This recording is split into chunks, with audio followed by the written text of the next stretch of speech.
जनकपुरी में आगमन।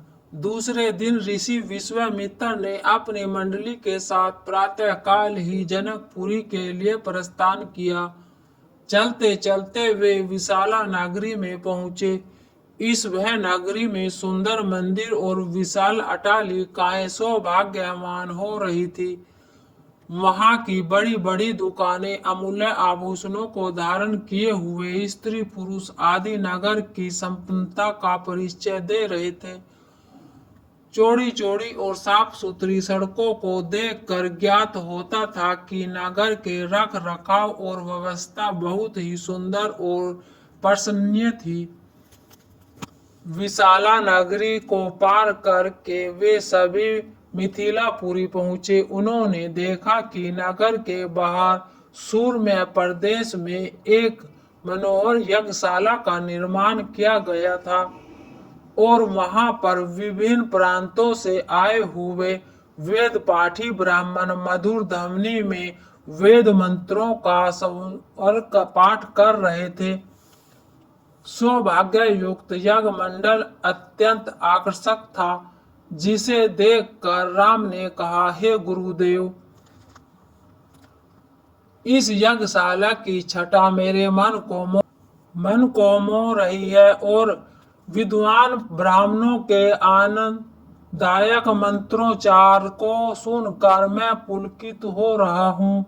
कृपया करके इस यज्ञ मंडल के समीप ही हम लोगों के ठहरने की व्यवस्था करें, ताकि वेद मंत्रों की ध्वनि हमारे मन मानस को निरंतर पवित्र करती रहे।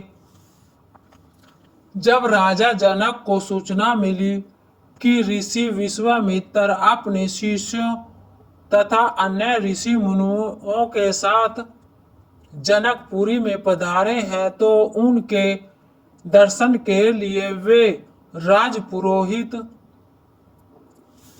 सतानन को लेकर यज्ञशाला पहुंचे। पार्थ अथर्थ आदि से विश्वामित्र जी का पूजन करके राजा जनक बोले, हे महर्षि, आपने यहाँ पधार कर और दर्शन देकर हम लोगों को कृतार्थ कर दिया है। आपकी चरण धूलि से यह मिथिला नगरी पवित्र हो गई है। फिर राम और लक्ष्मण की ओर देखकर बोले, हे मुनिवर, आपके साथ ये परम तेजस्वी सिंह शावक जैसे अनुपम सौंदर्यशाली दोनों कुमार कौन हैं?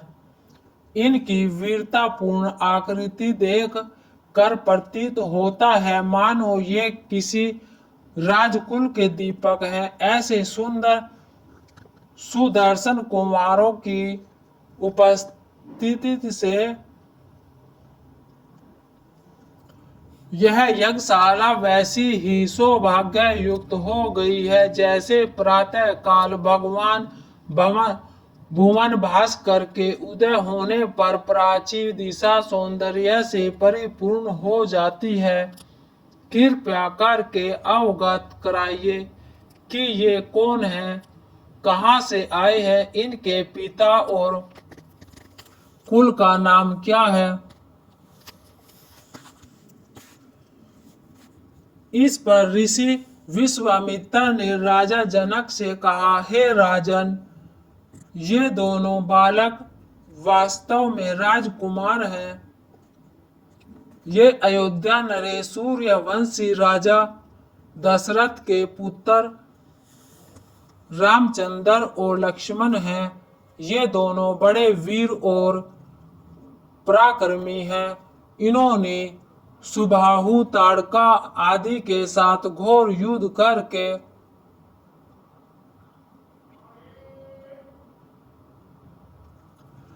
उनका नाश किया है।